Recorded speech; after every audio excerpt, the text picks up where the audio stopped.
Sometimes in life, love blooms not from abundance, but from the shared courage to face uncertainty together. This is the story of a young couple, Kenji and Sumi, who had been married for 3 years. Their love was strong, but their life together had not yet found stability. They lived in a small rented apartment, modest but filled with laughter. Every morning, they shared coffee by the window, overlooking a busy street. It wasn't much, but to them, it was home. Yet beneath those gentle moments, a quiet worry lingered. Their lease was about to expire, and finding a new place wasn't easy, especially when finances were still tight. Kenji worked as a mid-level employee at a construction company, dedicating long hours each day in hopes of promotion. Aiko worked part-time at a local design studio, balancing creativity and household responsibilities. They were both dreamers, but they were also realists, aware that dreams require effort, patience, and sometimes a little help. That weekend, they decided to host a small gathering, not out of luxury, but gratitude. They wanted to thank the people who had supported them.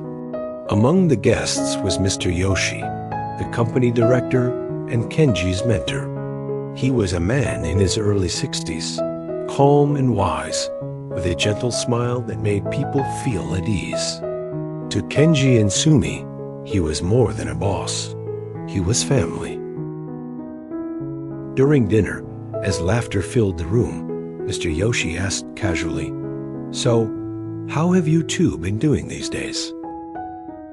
Kenji hesitated for a moment, then answered honestly, "We're doing fine, sir. Just trying to figure out our next step. The apartment lease ends soon, and we're still saving for our own place." Aiko smiled shyly, adding, "We've been looking at listings, but most are too expensive for now. We'll manage somehow." Mr. Yoshi listened quietly. He admired their honesty and the way they supported each other. It reminded him of his younger years. He paused for a moment, then said kindly, "You know, sometimes a small push can make a big difference. Let me see if I can help you find a place that suits your needs." Kenji was surprised and extremely grateful to him. That evening, as the guests left and the lights dimmed, Kenji and Aiko sat together in silence. They didn't say much, just exchanged a look of gratitude and relief. For the first time in a long while, they felt like the universe had listened. But more than that, they felt the warmth of kindness, the kind that doesn't ask for anything in return. It was a reminder that sometimes genuine human connection can change the course of our lives in the most unexpected ways. They don't know what the future holds. They only know that they will face it together, with hope, gratitude, and the belief that good things will come when we keep believing in ourselves and in others. じゃあ今日は本当にごちそうさまだ。ありがとうございます。じゃあよろしくね。引っ越しの時間決まったら連絡ください。寒いから。じゃあおやすみ。おやすみなさい。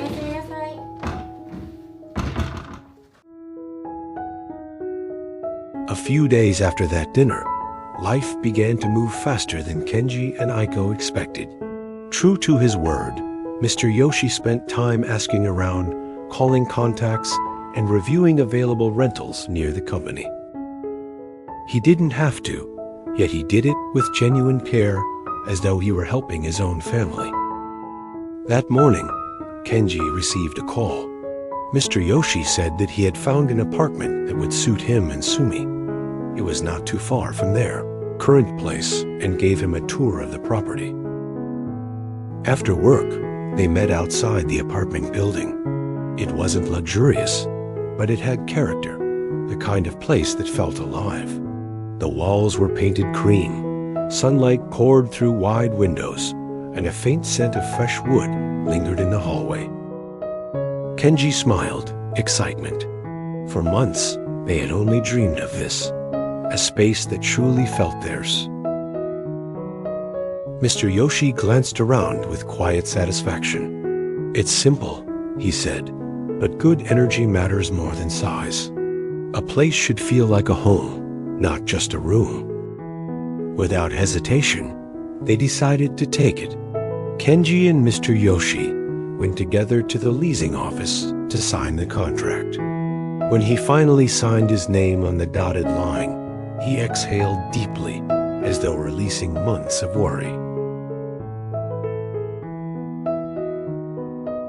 The next morning, they began packing. Cardboard boxes lined the floor, labeled with words like books, kitchen, and memories. Aiko neatly folded their clothes, while Kenji disassembled the furniture. The apartment they once called home slowly emptied, yet it felt lighter, as if their worries were leaving with it.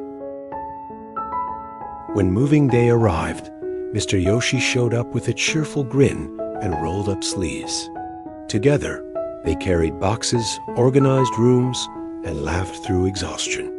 By sunset, the new apartment was filled with their belongings, slightly messy, but alive with warmth.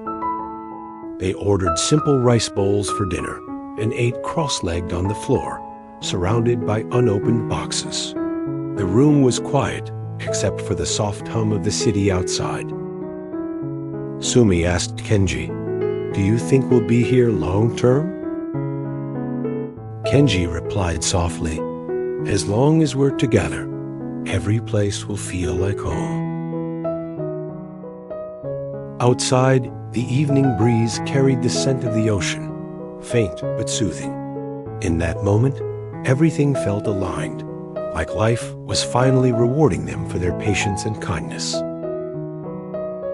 Kenji and Sumi didn't have much, but they had something more valuable: the belief that love, gratitude, and perseverance could build a future stronger than circumstance.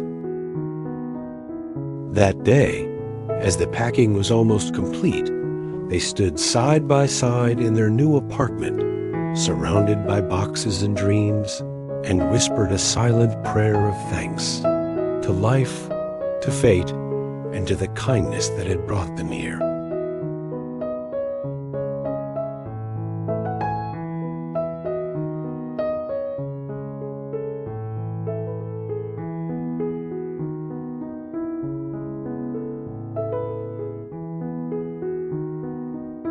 For several weeks, everything felt like a beautiful routine. Kenji left early each morning for work, while Aiko spent her days decorating the apartment. She filled the shelves with plants, hung curtains she had sewn herself, and painted a small landscape to brighten the living room wall.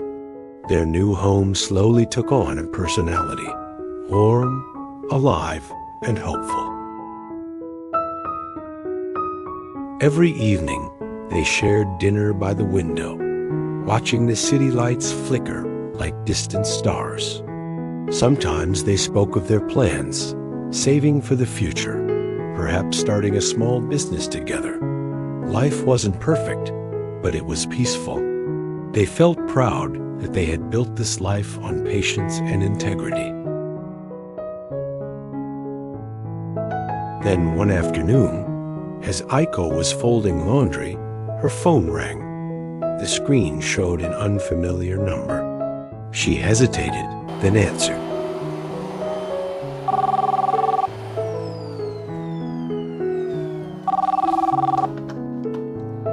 Hello? Hi, Misumi desu. Good afternoon. Is this Mrs. Aiko Tanaka? We're calling to inform you about a change in the building's status. Unfortunately, the property has been approved for redevelopment. The demolition process is scheduled to begin in 3 months, said a polite voice from the leasing office. Aiko froze. I'm sorry. What does that mean for us? It means we'll have to end your lease earlier than expected. You'll receive official notice soon. We apologize for the inconvenience. The call ended, leaving the apartment painfully quiet. Aiko stood there, the folded laundry forgotten in her hands. Their new home, the place that had finally felt permanent, was going to be demolished.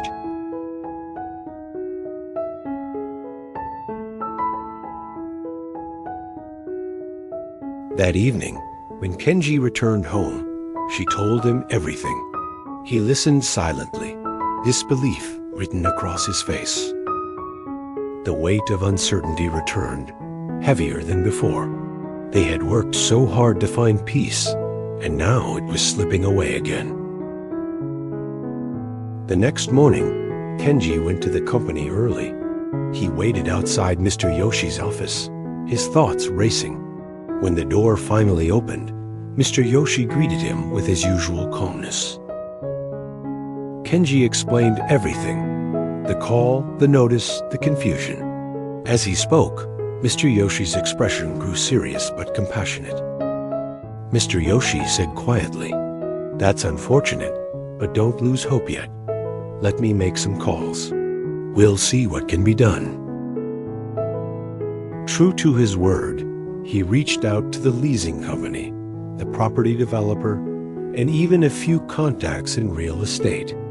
But within a few days, the answer was clear. The decision was final. The building was scheduled for demolition, and tenants had to vacate. When Mr. Yoshi shared the news with Kenji, he sighed. Sometimes life moves faster than we expect. I know this must be hard, but it's not the end. You've faced challenges before, and you've grown from them. Kenji nodded, though his heart felt heavy.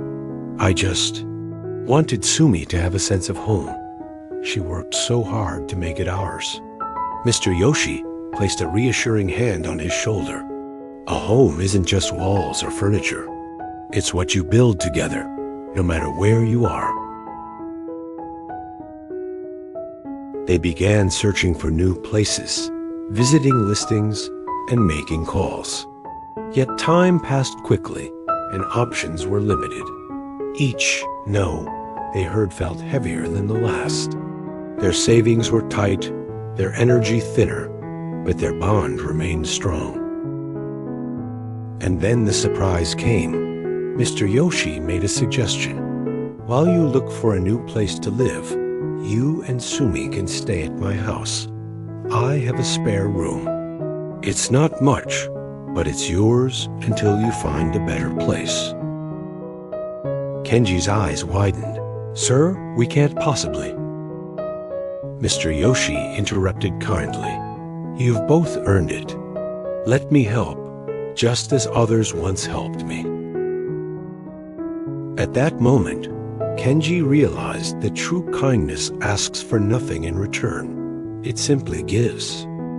He bowed deeply, his voice trembling with gratitude. Thank you, sir. I'll talk to Sumi tonight.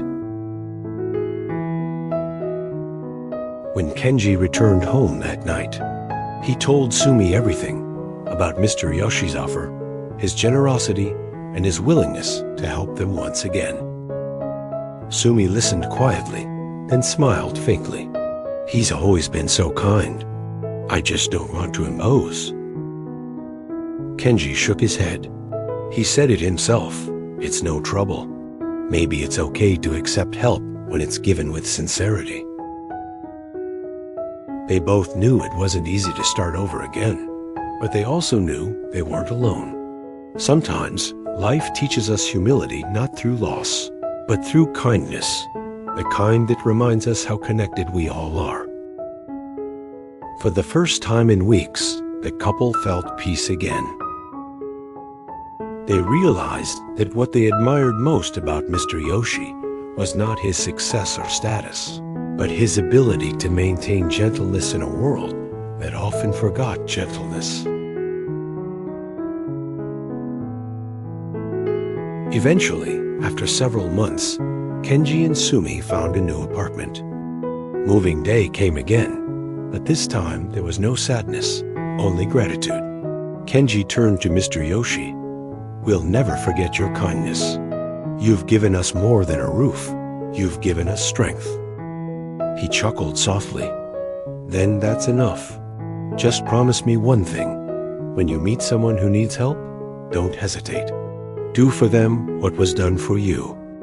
They both nodded, deeply moved. And in that simple moment, they understood something profound.